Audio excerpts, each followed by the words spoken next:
우리가 숨쉬는 이 공기 중에는 78%의 질소가 있고 21%의 산소가 있습니다. 그리고 나머지 1%의 여러 가지 원소들이 다 들어가 있는데 그 중에서 이산화탄소는 0.3%밖에 되지 않습니다.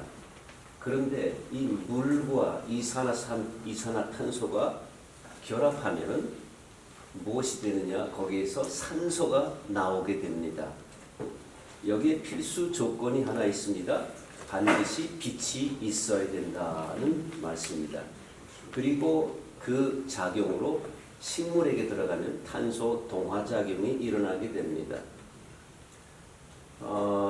얼마 전에 저희 딸 레위가 런던에 갔다 왔는데 런던에서 방공호 입구를 소개하는 그것을 보았다고 얘기를 합니다. 저에게 사진을 보여주었습니다. 런던 남부의 지하철역 근처에 2차 세계대전 중에 공습 대피소로 사용했던 방공호가 있습니다. 넓이가 우리 교회 큰 이 대지하고 비슷한 2.5에이커입니다. 깊이가 건물 10층에 해당되는 33m입니다.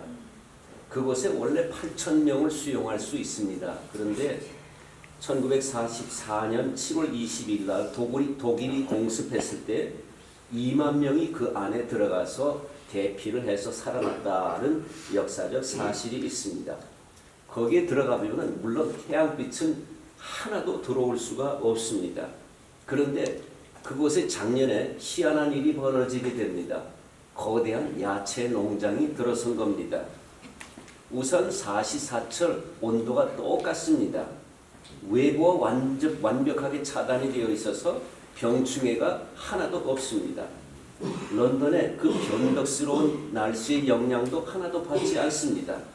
런던 한가운데 있기 때문에 4시간 안에 식료품 가게에 공급이 됩니다.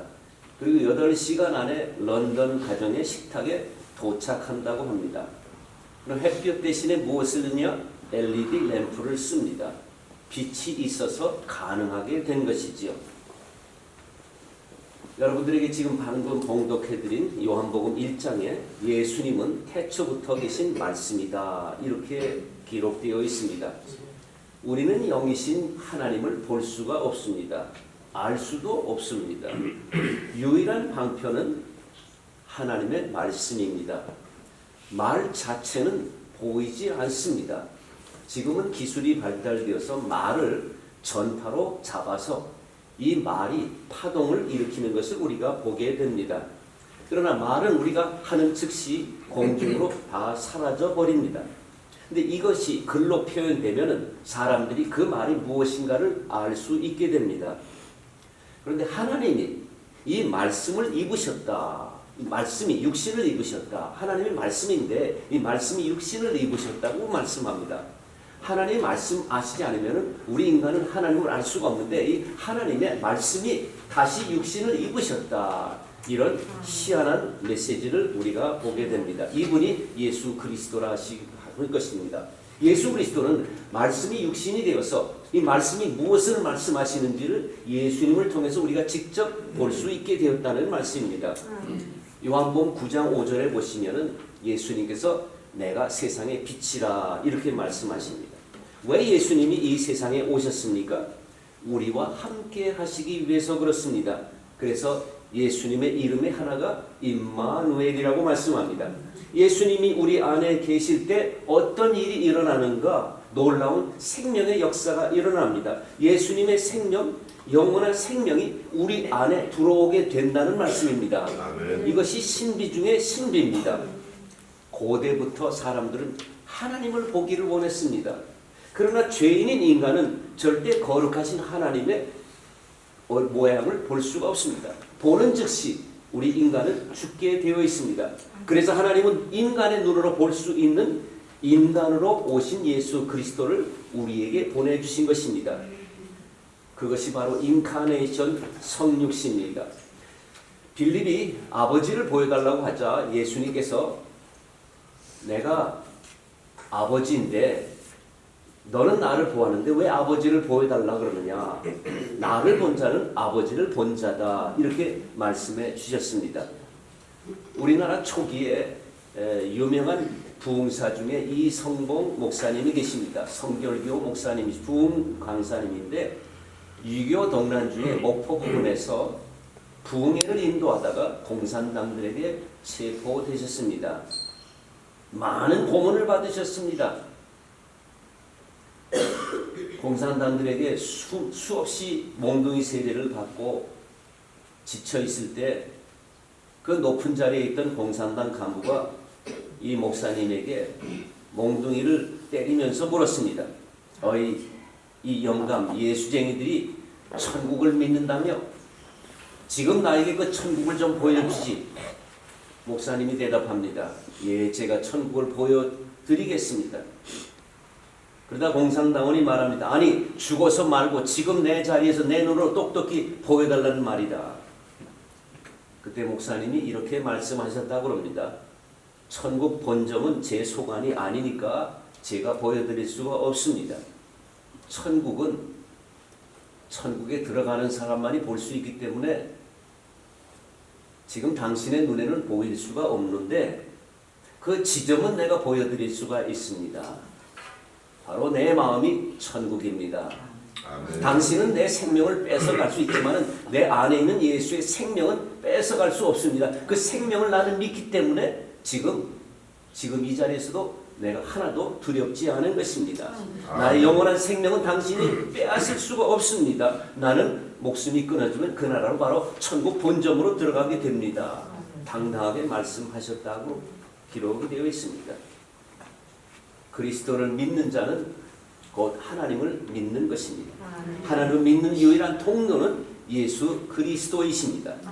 구원의 길은 오직 하나 그리스도를 믿는 길뿐입니다. 그리스도를 통해서만이 우리는 하나님께 나아갈 수가 있습니다. 이것이 바로 구원의 유일한 통로이십니다.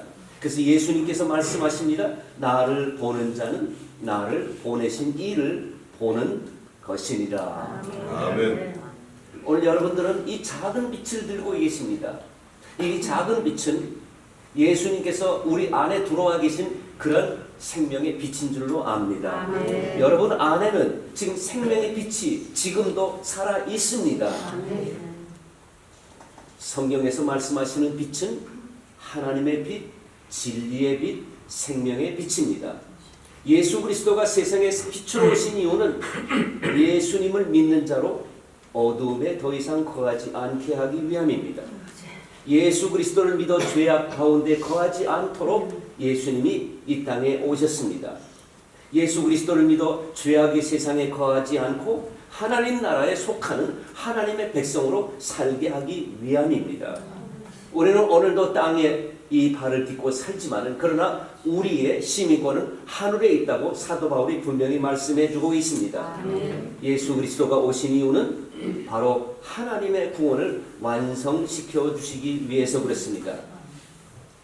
저와 여러분들은 어둠을 지배하는 마귀의 자녀가 더 이상 아닙니다. 예수를 믿음으로 말미암아 하나님의 자녀가 된 자들입니다. 이 세상은 이미 성탄의 의미에서 너무너무 멀리 멀어졌습니다. 안타까운 현실입니다. 대법원장이 메리 크리스마스 했다고 미국의 좌파들이 들고 일어나서 왜 메리 크리스마스라는 용어를 쓰느냐고 지금 난리를 피우고 있습니다. 옛날에는 이 땅에 몇십 년 전만 해도 백화점에서 모든 사람들이 만나면 메리 크리스마스였습니다. 이제는 더 이상 메리 크리스마스를 듣는 것이 너무나 어려운 그런 정말 안타까운 심정이 되어 있습니다. 이 땅의 성탄의 진정한 주인공 되신 예수 그리스도께는 관심이 없어지고 그 주변의 것들이 중심의 딸이 자리를 떡 잡고 할러데이라는 이름으로 이 세상을 지금 물들고 있습니다. 살아계신 우리 하나님께서 미국 땅을 보시면서 얼마나 안타까워하시겠는가 저는 생각하게 됩니다. 사랑하는 성도 여러분들, 세상에 빛을 오신 예수님께서는 우리의 죄악을 다 용서해 주시고 죄악에서 우리를 건져주시고 완전히 구원해 주신 줄로 믿습니다. 그리스도 안에서 구원받은 우리는 이제 세상에서 빛으로 오신 예수 그리스도를 전하고 빛의 사명을 감당하도록 우리가 부르심을 받았습니다. 우리가 하나님 나라를 위해 헌신하는 만큼 이 세상에서 빛의 자녀들이 점점 늘어나게 될 것입니다. 무지개 선교회에서 지난 토요일날 아이들이 나와서 찬양을 하고 노래를 부르는데 그 아이들이 과거에는 예수를 몰랐는데 저와 여러분들이 이렇게 뜨겁게 기도하면서 후원하면서 그 아이들이 찬양으로 하나님께 영광 돌리는 모습을 보면서 정말 저는 가슴이 너무나 뭉클했습니다. 여러분들께서 헌신하는 만큼 이런 하나님의 나라가 확장될 것임을 믿습니다. 올해도 여러분의 보이지 않는 손길로 많은 사람들이 주님께 돌아오게 될 것입니다.